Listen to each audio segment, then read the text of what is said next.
The question I am most frequently asked about virtual communication is, how do I engage my audience? I never know if people are actually awake. Is there anybody out there?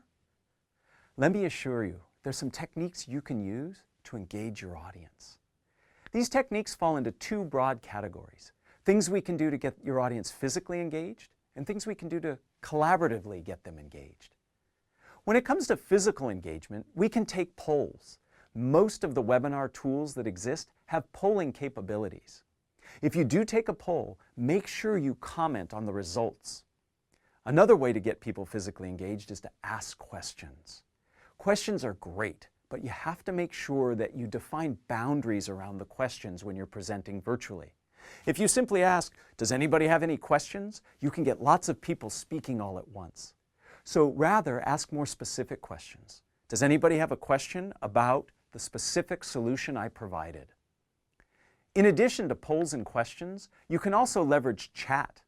Chat among the audience themselves or with you. Now, you have to practice managing chat and presenting at the same time, but with a little practice, you can become very comfortable with it.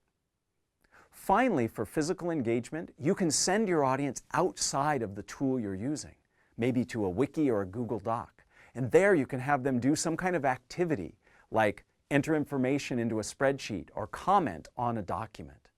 You get to learn not only if they're tracking by what they report, but also how quickly they actually do the task. In addition to physical engagement, we can get people involved collaboratively. One of my favorite techniques is to use what's called a jigsaw technique. In this technique, in advance of your presentation or meeting, you assign people different skills or different bits of information. And then during your interaction, you call on them to contribute what you've told them. In this way, they're putting together a puzzle, and that gets them involved.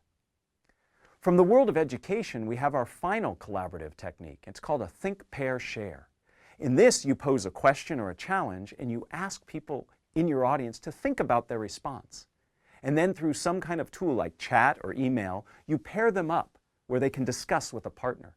And then you call on them, and that way they share their information.